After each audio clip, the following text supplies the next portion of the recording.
వారేవా ఈ లైకమతు మామూలుగా లేదు కదా. అసలుకే ఎండలు ఓ రేంజ్లో దంచుతున్నాయి. సూరన్న కింద నిలబడితే సురుకులంటిస్తున్నాడు. ఎండ పట్టుకు పోయినప్పుడు టోపో తువాలను పెట్టుకున్నా ఫాయిదా ఉండదని ఇచ్చంత్రాల ఇకమతులు చేసిండ్రు మైబాద్ జిల్లా బయ్యారం మండలం సింగారం ఊరి కాడి రైతన్నలు. మొక్కజొన్నలు పోసి 2 రోజులు అవుతుంది. ఎండ తీవ్రత తట్టుకోలేక హెల్మెట్ పెట్టుకొని మొక్కజొన్నలు ఆరబోసుకుంటున్నాం. బండ్ల మీద నుంచి పడితే దెబ్బలు దాకకుంటేనే కాపాడే హెల్మెట్ ఎండ దడక్కెంచి కాపాడదా అని గీ హెల్మెట్ ఉపాయం చేసిండ్రట. ఇక హెల్మెట్ పెట్టుకొని ఎర్రటి ఎండల సుతం సూరన్న సురుకులకు భయపడకుండా నిమ్మలంగా మక్కలు ఎండబోతున్నారు రైతన్నలు. అటు దిక్కు అందరికి ఇదే ఉపాయం చేస్తున్నారట ఎండ దెబ్బ తలగకుండా.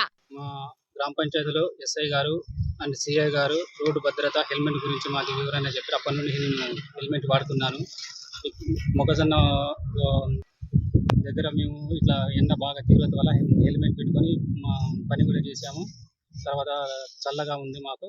పెద్ద రోడ్ల మీద బండోలు పెట్టుకోంగనో పెద్ద లీడర్లు ప్రచారాల కోసమో సుక్క దిగిపడ్డట్టు గానొచ్చే హెల్మెట్లు కల్లాలల్లా రైతన్నల తలకాయలకు గానొచ్చేటాలకు ఇచ్చంత్రంగా దుడబట్టిండ్రు ఇంకొందరు అటు దిక్కు జనాలు. ఏ మాటకు ఆ మాటనే గాని ఉన్న దాంట్లో కొత్తే కనిపెట్టుట్లా రైతన్న తర్వాతనే ఎవ్వలైనా.